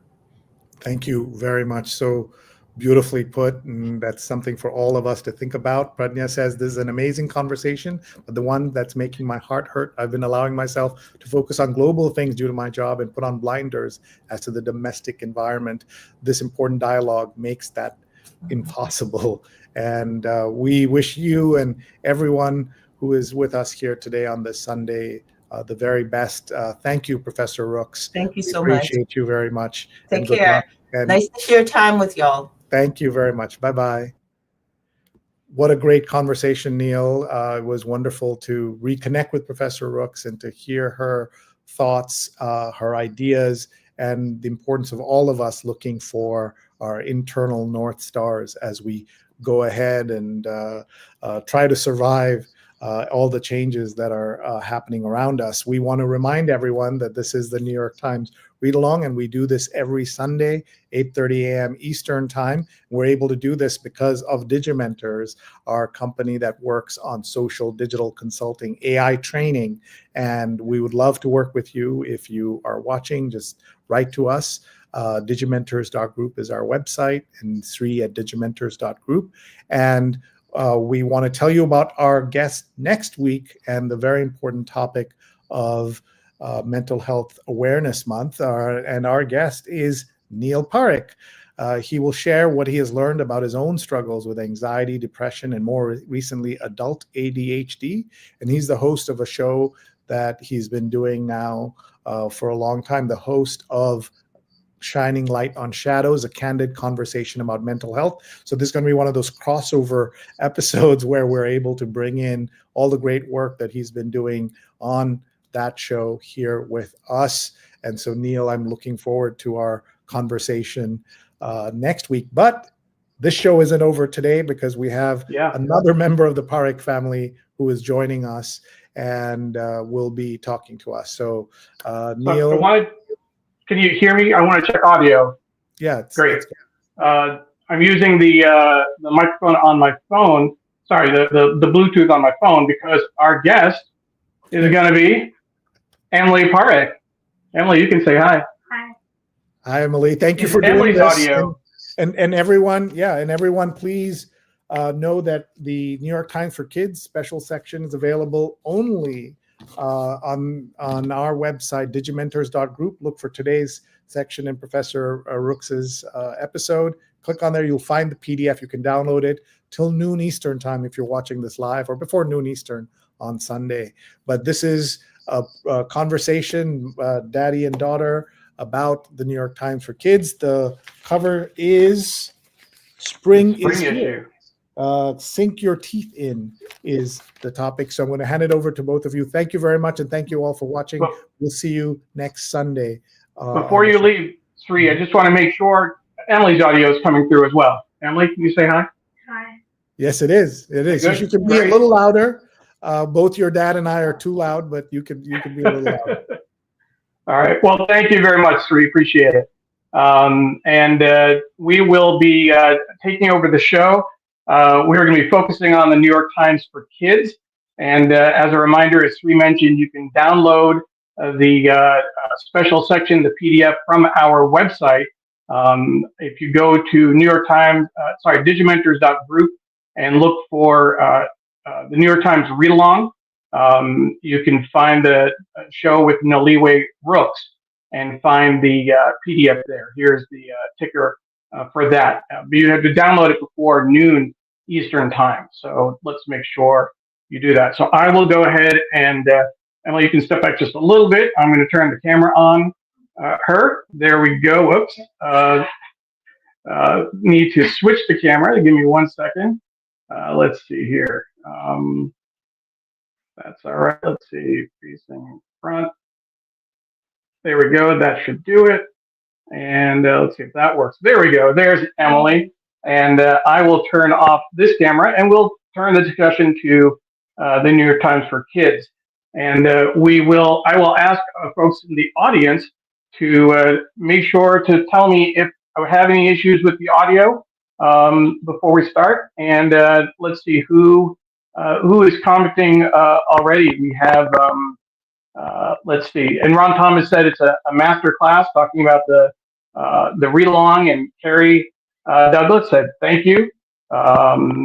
Dr. Tachi said, fantastic conversation. Thank you, Emily, for keeping yourself in frame. Rose said, fascinating and provocative conversation. And Dr. Tachi said, hi, Emily. So, Emily, can you say hi back to Dr. Tachi? Hi. Dr. Tachi's in Florida and is a previous guest on the show. Deborah Kerr says, welcome, Miss Emily. Happy to be here for your second hosting of the New York Times read along. Your grandmother says hi. Hi. Hi, Emily, my dear granddaughter. Ron Thomas says hi. This is so cool. So let's go ahead and talk about the issue. So this is the spring issue. It says spring is here. And some of the specific pieces, what you need to know about measles, stuck in space, the perfect fruit to eat, how people immigrate, and hey, adults, hands off our Pokemon cards. So let's see what it has. It starts off with, and they don't usually do this, a full-size crossword. Are you ready for a challenge? Try your hand at this full-size crossword made by kids. So that is interesting, and they have an interview with the kids behind the puzzle. But this I thought was interesting, Emily. The first, their news article, for children of undocumented immigrants, everything feels uncertain. What do you have any familiarity with immigration, undocumented immigrants? Has that come up in school at all? No. How many kids, not so much undocumented, but in your class, how many kids do you think are from immigrant families? They're people with diverse backgrounds, for example.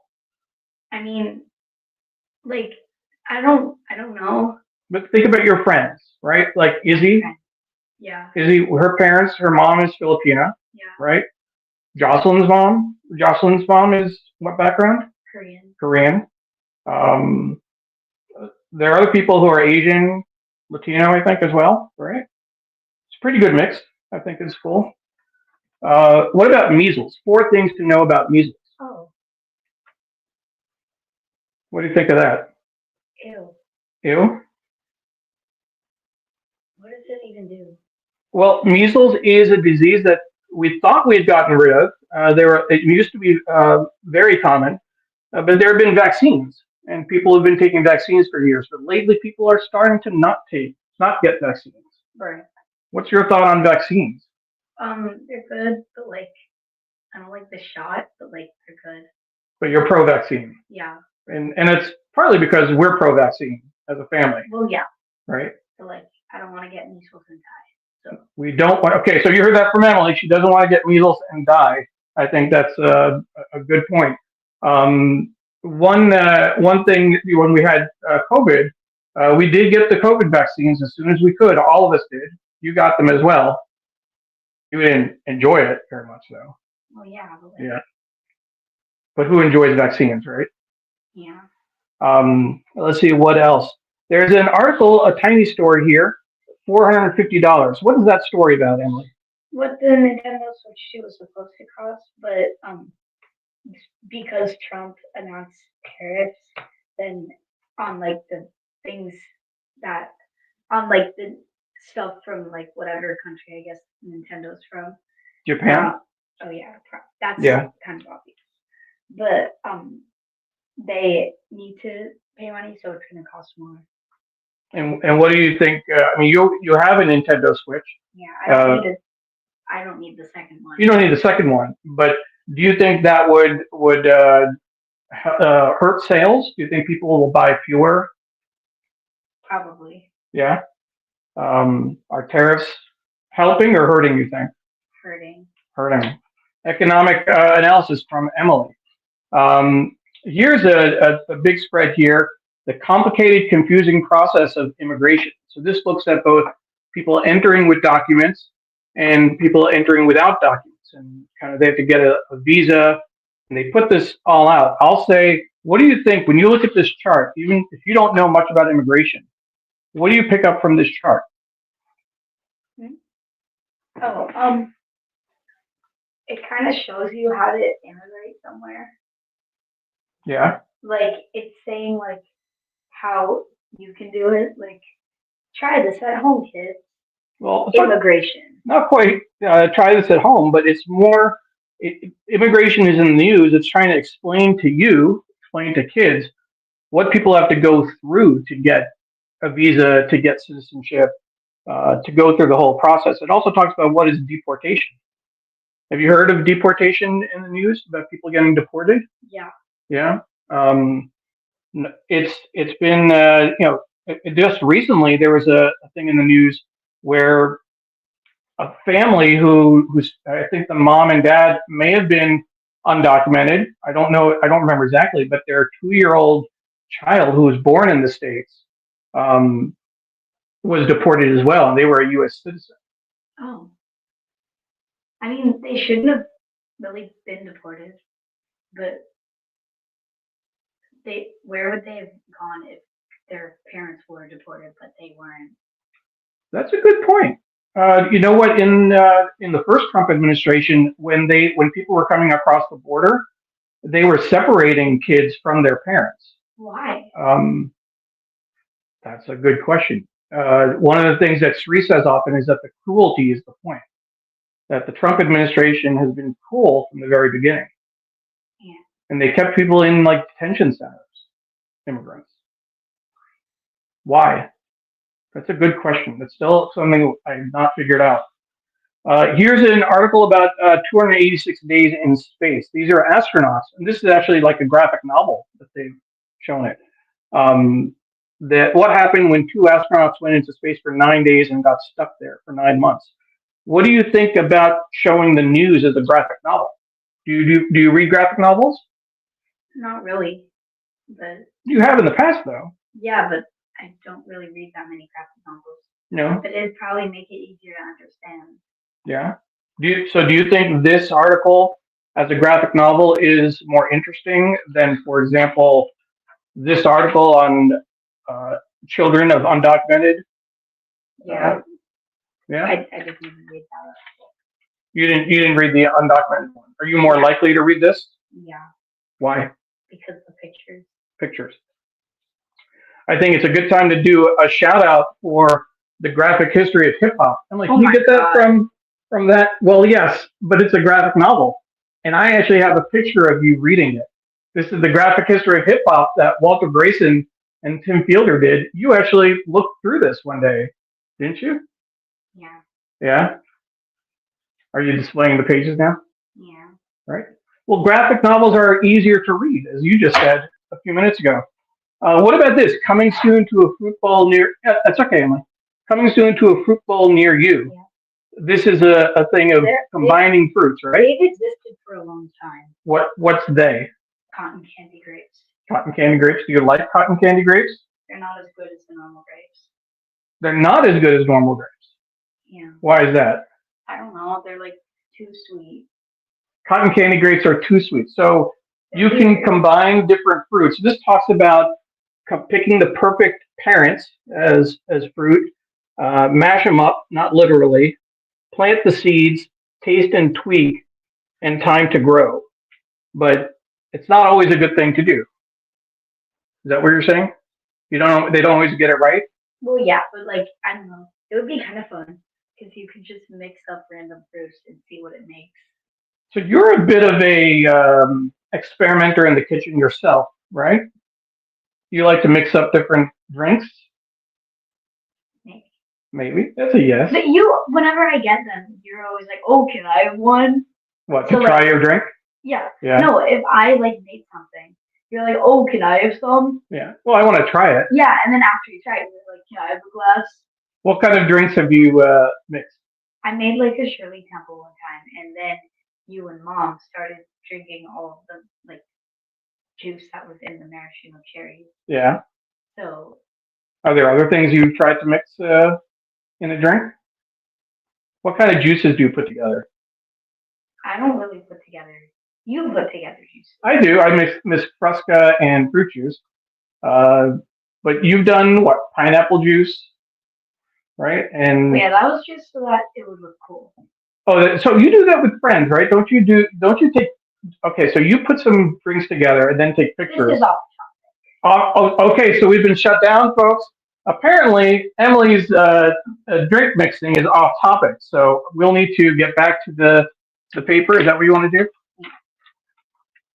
The centerfold is fruit.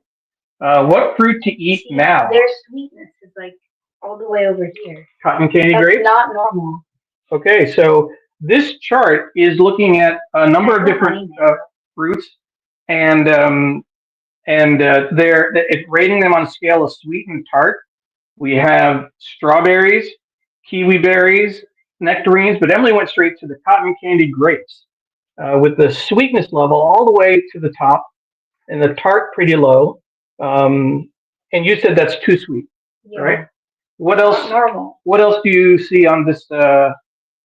So there's some fruits on this side that I think are strawberries, kiwi berries, nectarines, pineapples, things that are familiar. But no, but these are now the mixes, I think, right? Cotton candy grapes, not pomegranates, but honey mango, honey crisp, they're normal, but tangelos. What is that? What is that? Can you read that? What does that say? Winter is citrus season, so while much of the country is shivering, California and Florida are bursting with fruit.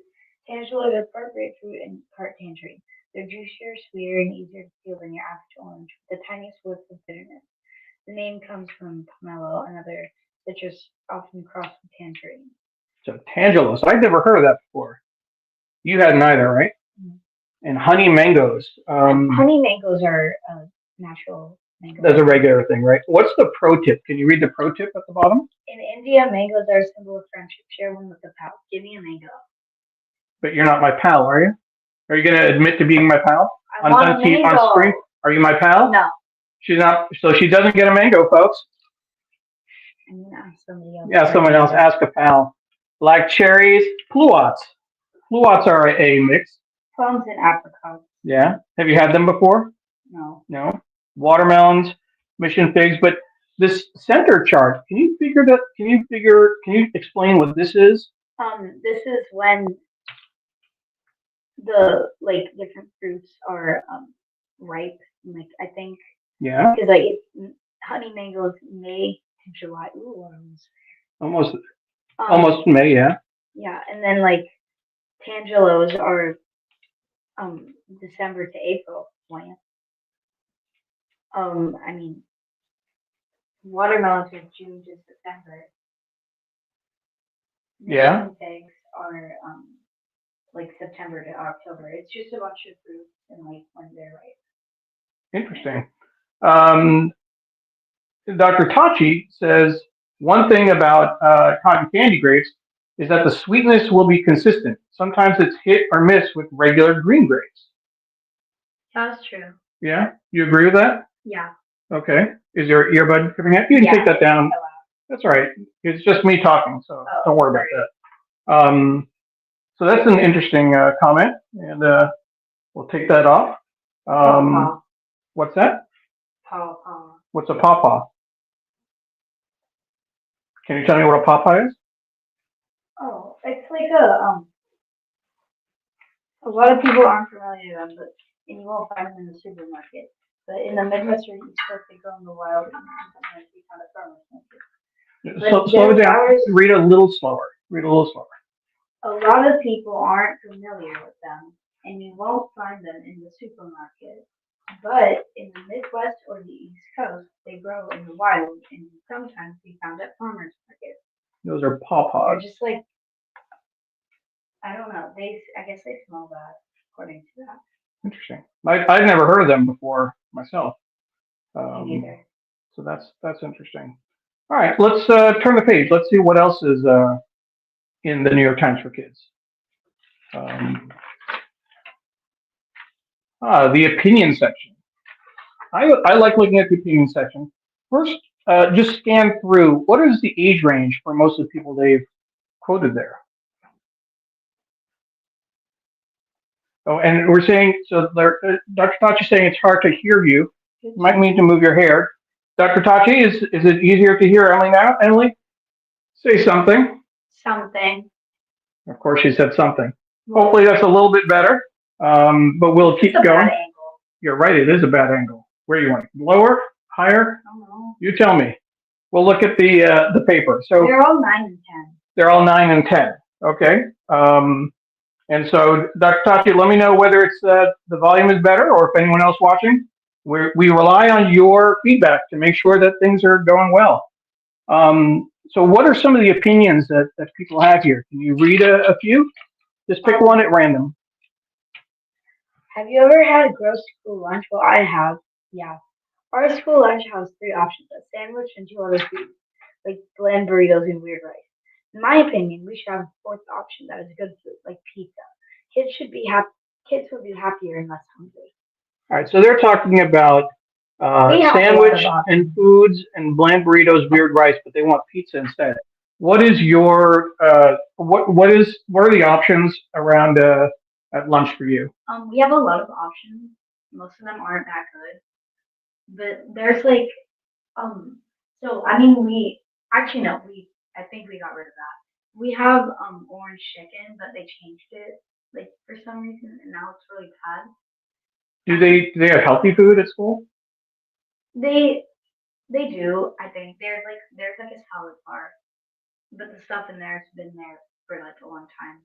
Do people eat the healthy food? No, No.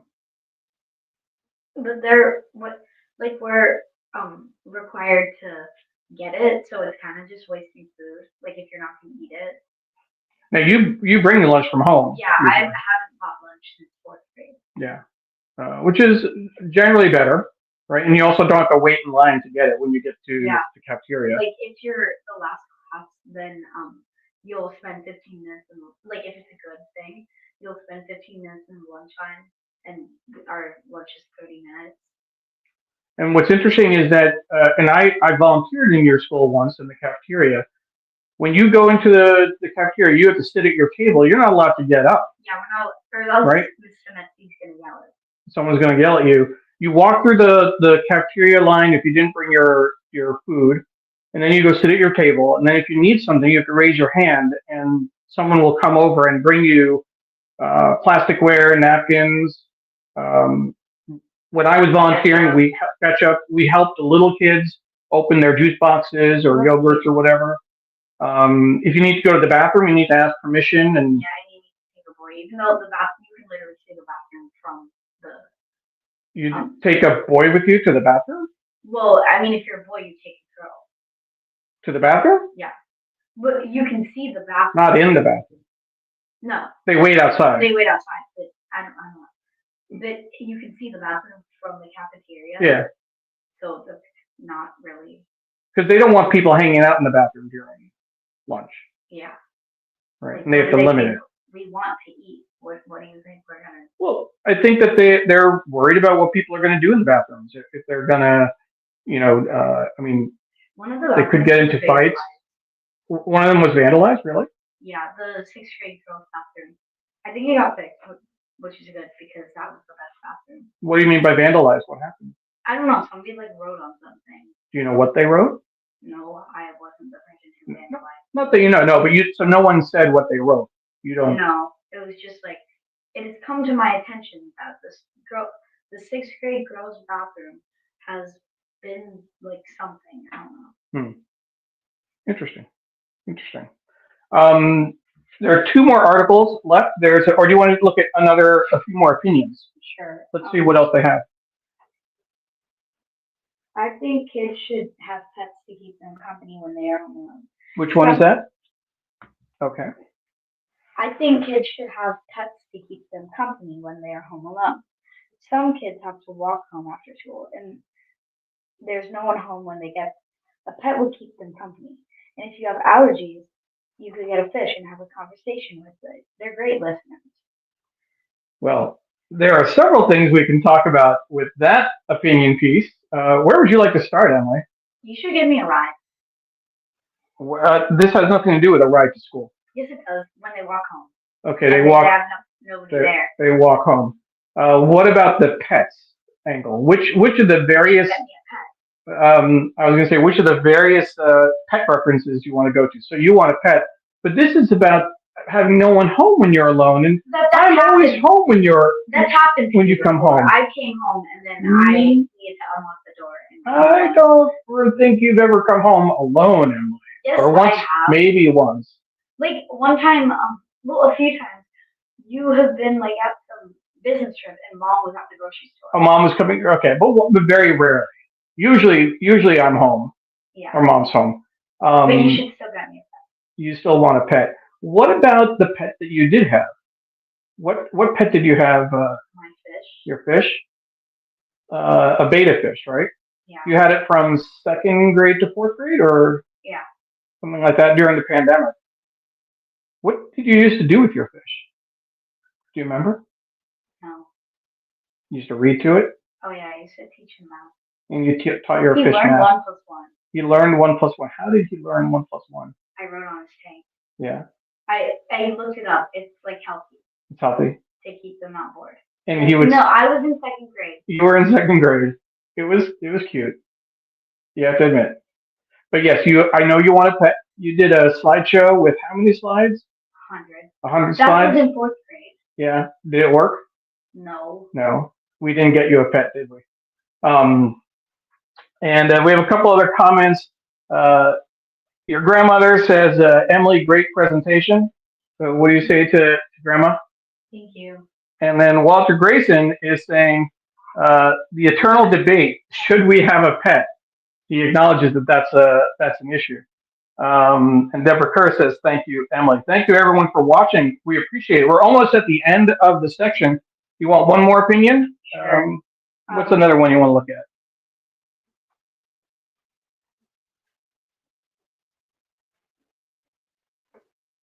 Pick one. Wait, what? Just pick one to start reading. I read that kids in New York got to go to a tasting kitchen where chefs serve them food stuff.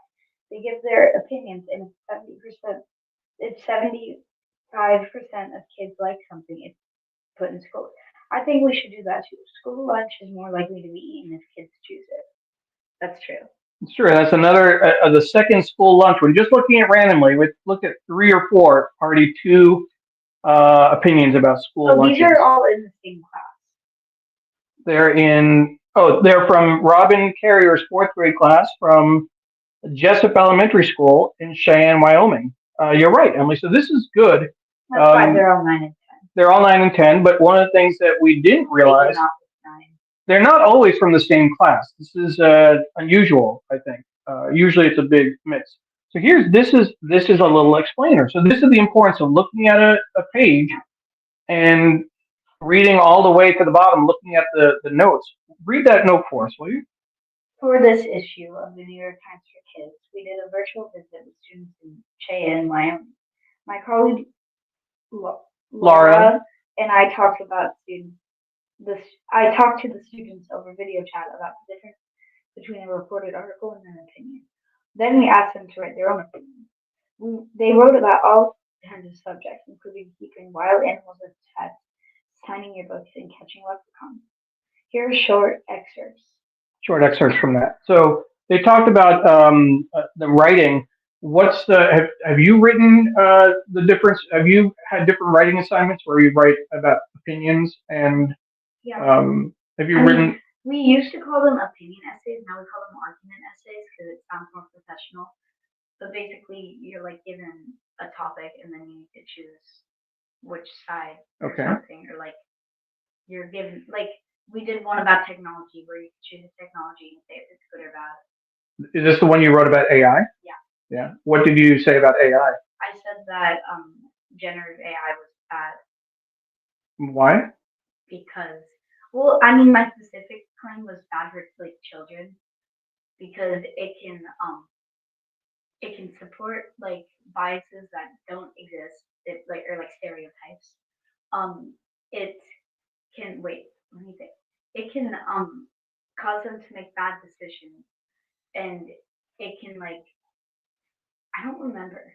I think it was like Well, you talked about people using AI, right? You had some examples of people developing a relationship with AI, yeah, right? Wasn't there an example of someone who thought they were talking to a therapist, but they weren't, yeah. right? That was the cause them to make that decision. Yeah. And so, in terms of other writing assignments, you're working on a creative project with several friends. Yeah, but we kind of forgot about it. No, you haven't worked on it in a while, We but haven't worked on it in like a month. okay. But what is this project? Well, we were supposed to be writing a book. Yeah, We're 87 pages in, yeah. and we have like 25,000 words, I think. So you and your friends are using Google Docs to write a book. You also, in addition to writing the book, you have a separate document that kind of maps out the plot and like what you want to do with the book, right? Well, we have the actual like document, we have the planning document, and then we have a Canva where we do like the things that would need like drawing. Can you give us a quick synopsis of the story of the plot? So I can just say basically what the like summary Yeah. would be. Sage Galagos ran away when it was basically so Sage ran away because her dad was taken by the government because the government is bad, like in the book, and then because he like was wearing a cross and that's not allowed. So those and then so he was executed, and then her mom like just left. So then she ran away into the forest, and then she met Kai, and Kai was kicked out because they came out as non-binary, and then their parents were mad, so they kicked them out, and so then they went into the forest, and then they met Sage, and then they both like did stuff for a bit, and then they found a rebel group who's rebelling against the government, and yeah, they're rebelling against the government now. Yeah. And doing stuff. This is a book that you're writing with your friends. Yeah. Which is pretty cool.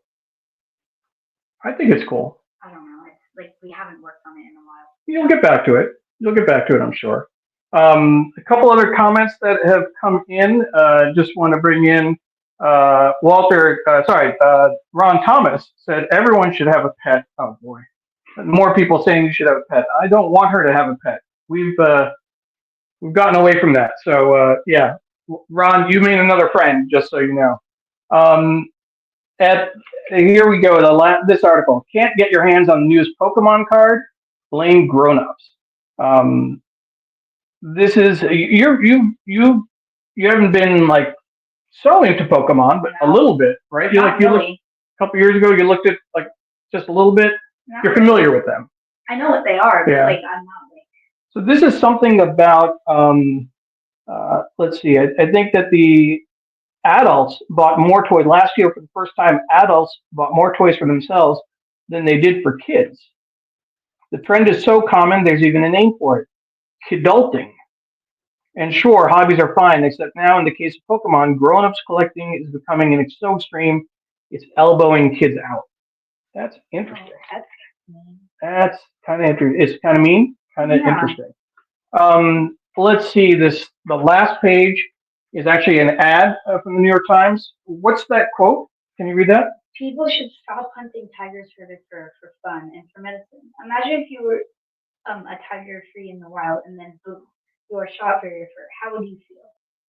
And that was by Joseph T., 10 years old. And this is an illustration of a tiger by Sophia, who is also 10, Sophia G. Any thoughts on hunting tigers? It's bad. Yeah. Hunting tigers is bad. Hunting tigers is definitely bad. So this, I wanted to remind folks, and I added the name to the screen. Oh, This was, so famous. you're a little bit more famous than you were before. But Emily Parekh was our guest today. This is the last Sunday of the month where the New York Times has a special section called the New York Times for Kids. And Emily can display that real quick. It says at the very top, editor's note, this section, one second, should not be read by grown-ups. But of course, we read it and go through it because there's a lot of interesting content. That's the cover with a number of strawberries. As a reminder, you can see the ticker on the bottom. You can get the PDF of the New York Times for Kids. Emily is doing a good job pointing to it. You can get a PDF for free from our website until noon Eastern time today. So definitely encourage you to check that out. I shared links earlier in the chat. Click on that link and download before we take it down. We do it by special permission from the New York Times to share that with you. So, but that has been our conversation with Emily. Emily, any last thoughts before we say goodbye? Not really. No last thoughts? Yeah. All right. Well, let's see if I can turn the camera around. It's a little bit trickier with the way they've changed the app. There we go. So this is Emily and me, and we want to look that way. That's where the camera is. Let me get you in the shot. This is Emily and me saying goodbye. Thank you for joining us. A little lower, a little higher? Wait, no, a little lower. I'm standing on my tiptoes. Oh, I didn't know you were sitting on your tiptoes. I'm sorry, Emily. How's that? Emily and I saying goodbye. Hopefully you'll join us next week. And as Sree mentioned before we signed off, I'm going to be the guest next week. I'll be talking about what I've learned about mental health. Well, would you want a conversation about mental health? Yes, that's the show that I produce twice a month. I'll be talking about what I've learned over the last year. May is Mental Health Awareness Month. And I was recently diagnosed with adult ADHD, so I'll be sharing about that as well. Thank you very much, and we appreciate you joining us and sticking around for this last half hour. We will see you next week. Thank you. Bye-bye. Bye.